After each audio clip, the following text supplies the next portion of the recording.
Right, in the last video, we were looking at different types of trading blocks.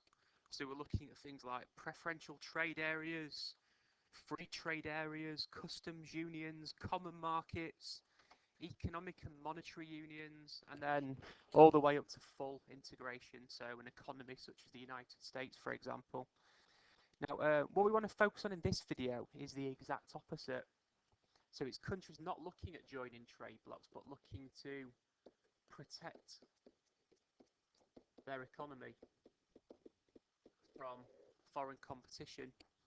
So in this time, rather than embracing trade, we're looking at trying to protect ourselves from all that trade that takes place. Let's think about why. Why would economies want to protect themselves from foreign competition? Well, there are a whole host of reasons, really. One of them is a response to what we would call import dumping.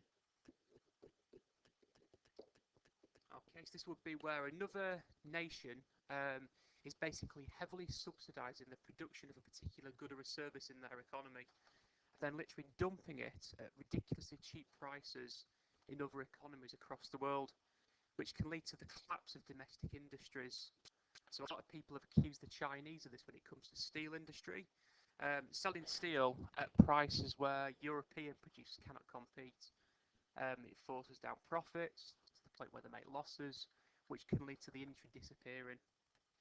Linked to that one, you've got to protect employment. If you sort of link it to the dumping idea, it could lead to the decline of big industries, and of course all those jobs that are in those industries disappear with the industry. This can create problems of structural unemployment, for example, where people lack skills for other type of work in the economy. But what you've also got to be thinking about here as well is the impact that it would have on other local markets across the economy. So if the steel industry was to disappear, for example, because of global competition or dumping from China, then it's all the industries that surround that big steel industry which might start to disappear as well. So the supply chain, for example, but all the businesses that the workers used to use as well. So it could have a big negative multiplier effect if we let big domestic industries disappear. Linked to that one, we know that countries like the UK and the USA have got huge trade deficits. Okay, so a big trade gap. Now, the only way to sort of tackle these in some people's heads is to become protectionist. So if you're importing way too much, then protectionism can stop those imports coming in, force more people in your economy to buy domestic goods and services. It could also allow small new firms to set up and compete, start to employ lots of local people, and allow domestic industries to start to grow and flourish. Linked to that one is something that we call infant industries. Now, imagine you've got some small new industries in your economy that in the future could become future success stories for your economy. They're able to export billions of pounds of stuff every single year. But the trouble is, at the moment, they're too small to compete, hence the name infants, with big foreign competitors who've got cost advantages, they've got high barriers that allow them to be successful even within your own economy. The small infant industries don't stand a chance. But if you can somehow protect them, like a parent would of an infant, for example, that can grow, that can flourish, and become success stories for the domestic economy. Moving on, just a couple more that I really want to sort of talk about. Linked to that one, you could also argue you've got sunset industries. So these are the exact opposite of small growing industries which could become successful in the future. These are big industries in decline. Okay, so ones that have been really successful in the past for your economy. They might employ thousands of people, but on a global scale, they're unable to compete. Well, if you can protect them, you can help protect them jobs and maintain that industry in your economy. Again, heavily linked to that one, you've got key industries. Okay, now in times of national crisis, wars, for example, a lot of people say it's strategically important that an economy can protect itself. It can produce what it needs to survive. whether this be a food industry, whether this be some kind of manufacturing industries like natural resource, like coal production, for example, oil production. If we let these industries decline, you become, to a certain extent, over-dependent on rivals who, I suppose in theory, you might be fighting in the future. So a lot of people say you need a degree of independence. Bit of a cynical one, but what protectionism does, it creates a lot of money for the government. Okay, tariffs bring in billions of pounds every single year, which ultimately can prop up the budget deficit or even enable us to reduce it and stop paying off that debt. One final one. In times of recession, there's always a tendency for economies to become more protectionist. Why? Well, think about it logically. All them imports coming in, all that money leaking out of your economy, you need to boost aggregate demand. But if you can stop people buying foreign goods and push them towards more domestic goods, then it will help your economy start to grow and recover. Jobs, growth, for example, will start to increase. So what you've got there is a list of reasons why economies might look to protect themselves from foreign competition rather than embrace these idea of trading blocks. Let's now think about different types of protectionism. Now, there are lots and lots of different types of protectionism. I'm not going to go through them all, but the most obvious one is a tariff. Okay, now tariffs are basically taxes on goods coming into the economy. If you can make them more expensive, pardon me, or at least a similar price to domestic goods and services, then these imports start to become less popular in your economy. So even though in an economy you might have a comparative advantage at producing something, we can soon wipe this away by adding a tariff onto the good coming into the economy. So lots of economies use these. The European Union imposes tariffs on food coming into the EU. It forces more people in Europe to buy domestic food.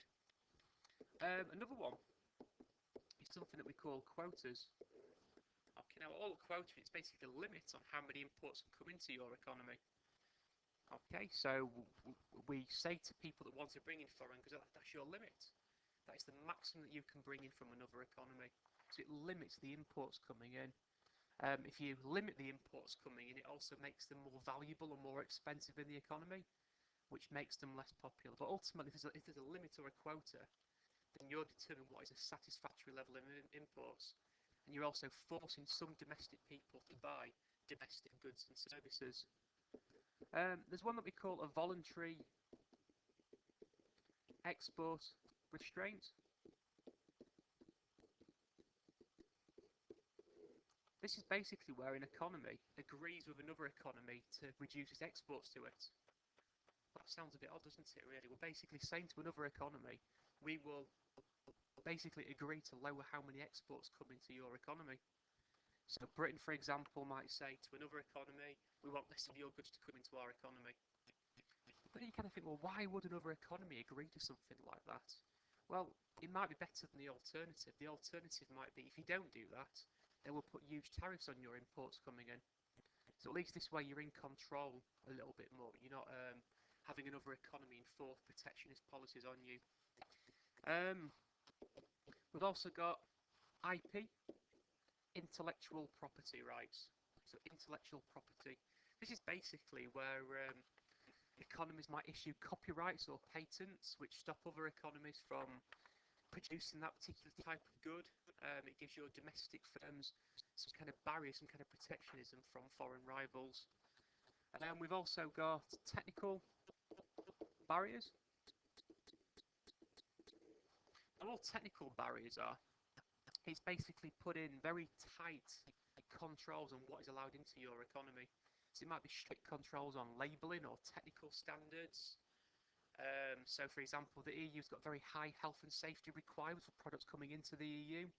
This might limit some economies from importing their goods into our economy. We've also got some economies that protect domestic industries through subsidies. Now, this can take two forms. We might put subsidies on firms that want to export things across the world, which artificially lowers the price of our goods across the world and makes them more popular. What we might do is issue domestic subsidies,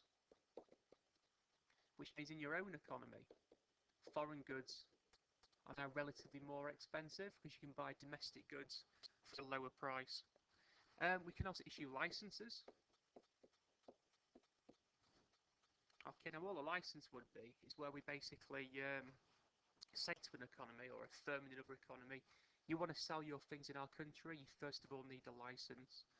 The more difficult that is to get, then obviously less imports will come into your economy. Just a couple more. Exchange control, so exchange rates. If you can artificially devalue or weaken your currency, it ultimately means that the foreign currency price of your goods across the world become cheaper. So again, more people buy them. It also means the domestic economy, it's more expensive to buy in the foreign goods, which will, again, artificially raise the demand for domestic goods and services. One final one, linked to procurement. Now, governments have got a massive role to play in an economy. They spend a fortune every year buying goods and services. What some economies have been known to do in the past is to favour domestic suppliers over foreign suppliers. Okay, so what would happen is, say for example, the NHS wanted to build a new hospital. They would put it out to tender, which would allow lots of foreign firms and domestic firms to bid for the right to build that hospital. But what procurement would basically mean is that we would favour the domestic producer, even if they were more expensive than the foreign one. This happens in military circles, where a nation might favour domestic produced military equipment over foreign ones. Okay, so what you've had in this video, you've had different types of protectionism and the reasons why an economy might want to protect itself. One final thing that I do want to say, which I've missed out. In the exam, they will often talk about tariff and non-tariff barriers. Okay, tariff barriers, well, it speaks for itself, it's a tax on imports coming into economy.